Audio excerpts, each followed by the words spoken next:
श्रीकांत वर्मा 1931 में जन्म हुआ था और 1986 में इनकी मृत्यु हो जाती है। बिलासपुर छत्तीसगढ़ में जन्म हुआ था। गीतकार, कथाकार, समीक्षक के रूप में और राजनीतिक में भी थे। वो राज्यसभा के सदस्य रहे, उस ज़माने में कांग्रेस में थे वो। 1957 में इनका भटका मेघ प्रकाशित होता है, कविता संग्रह है। फिर 67 में माया दर्पण और दिनारंभ, 1973 में प्रकाशित जलसागर और 1984 में इनका सबसे महत्वपूर्ण कविता संग्रह प्रकाशित होता है मगध। इसमें मगध जो बड़ा साम्राज्य था ना, प्राचीन साम्राज्य, उसके आधार पर वो आधुनिक लोकतांत्रिक मूल्यों, आधुनिक लोकतंत्र की चीज़ों की पड़ताल करते हैं। कालिदास से लेकर तमाम चीज़ों की बात करते हैं उसमें।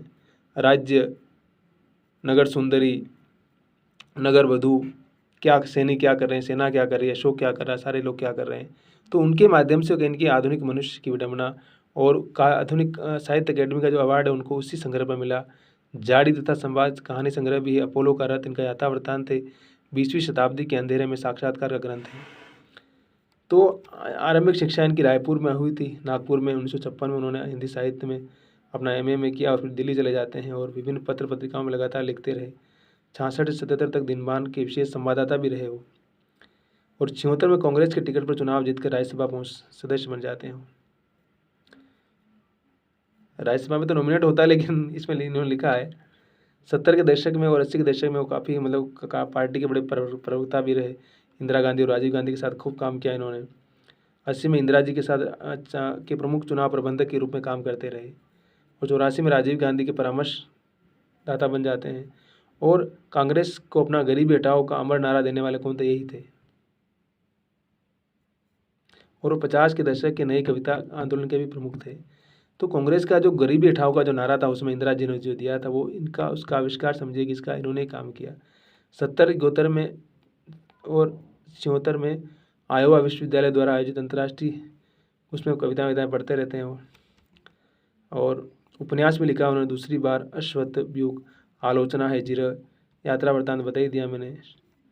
कविता का संकलन किया। 1973 में मध्य प्रदेश सरकार ने तुलसी सम्मान दिया इन्होंने। नंद दुलारे वाजपेयी सम्मान मिला और साहित्य अकेडमी इनको शायद मृत्यु के बाद मिला इन्हें, क्योंकि इनको कैंसर हो गया था और कैंसर होने के कारण इनकी मृत्यु बाद में फिर अमेरिका का इलाज करवाने जाते हैं, वहीं इनकी मृत्यु हो जाती है।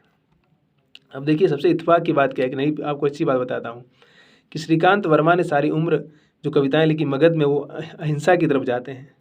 लेकिन आश्चर्य की बात है कि उनका जो बेटा है वो आज की तारीख में दुनिया में हथियारों का सबसे बड़ा बिजनेसमैन है। और आपको अगर याद होगा उसका कुछ नाम है, नाम मुझे याद नहीं पड़ रहा है, उस पर बहुत सारे केस भी चले कि उसने मतलब हथियारों को लेकर के कुछ गड़बड़ किया।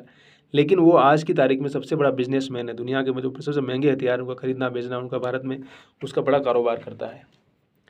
तो शायद उस समय कांग्रेस गवर्नमेंट में इसके बाबूजी का बड़ा इन्फ्लुएंस था, तो उसका फ़ायदा उठाकर उसने बिजनेस शुरू कर दिया उस समय। और धीरे धीरे फिर उस बिज़नेस को बढ़ाता चला गया और अपने इन्फ्लुएंस का फ़ायदा उठा करके आज वो दुनिया का सबसे बड़ा हथियारों का बिजनेस करने वाला कोई है। तो जो श्रीकांत वर्मा सारी उम्र अहिंसा शांति की बात अपनी कविताओं में करते रहे, लेकिन उन्हीं का जो सुपुत्र है, उनका बेटा है, वो उसी वायलेंस को बढ़ाने के लिए या उसी बिजनेस को बढ़ाने के लिए हथियारों का बिजनेस भी करता है। तो ये आश्चर्य जीवन की कुछ विविधताएँ हैं जिनसे हमें रूबरू होना चाहिए कि पुत्र कैसा है, पिता कैसा है, शायद समय समय की बात है। हंसते रहिए, मुस्कुराते रहिए, मस्त रहिए और श्रीकांत वर्मा को पढ़ते रहिए। कविताएं पढ़िए, कहानी पढ़िए, जो भी इच्छा है पढ़िए, लेकिन कुछ न कुछ पढ़ते ज़रूर रहिए। Have a great day.